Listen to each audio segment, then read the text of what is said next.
The impact of the counter-marketing statewide media campaign on Arizona's tobacco education and prevention program is impressive.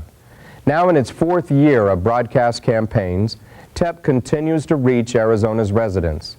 The campaign focuses, in addition to youth prevention, it also focuses on high-risk youth prevention and cessation. It focuses on adult cessation. It focuses on the entire population and how they're affected by tobacco smoke, even if they're non-smokers. And the campaign focuses on pregnant women and their partners. The Center for Disease Control has had a number of requests across the country from other state health departments. And people want to use Arizona's campaign. They want to use specifically the Smelly Puking Habit campaign. Kids in their schools, from their teachers and from their friends and from the campaign and from the local projects efforts, have educated themselves, and they've started to teach their older siblings and their parents and their grandparents about the adverse effects of tobacco. And they've become some of the greatest ambassadors for the program. We also educate consumers about secondhand smoke. That's the smoke that is exhaled from a smoker, and side stream smoke. And that's that even more harmful smoke that's trickling off the end of the cigarette unfiltered.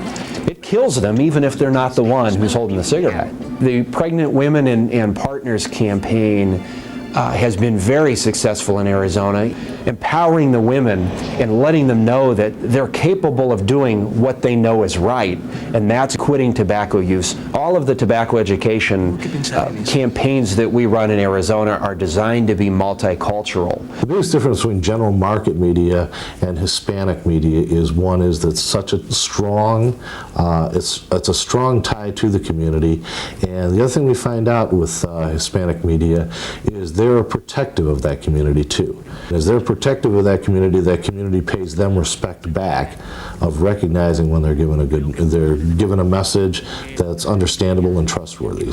In trying to get the helpline telephone to ring, as we get more people that are ready to do a cessation program, we want to make sure that we've gotten that number out and everybody knows that number. We're real happy to have the media research that's being done right now by the University of Arizona, because it provides us with what is working, what isn't working.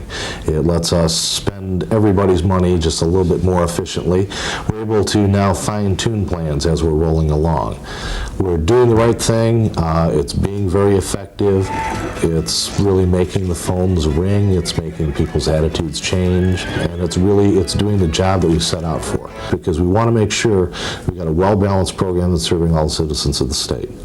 We created a partnership with Bubblicious Bubblegum and Target stores, and it gave us an opportunity to educate children that they can chew gum instead of tobacco and save their mouths. We had bubble blowing contests in the stores, in these Target stores, and we graduated kids to regional competitions and then finally a statewide competition. And the news media coverage of this event, the success of kids being exposed to the alternative to tobacco, it was just a great program, and we hope to do more like that in the year 2000.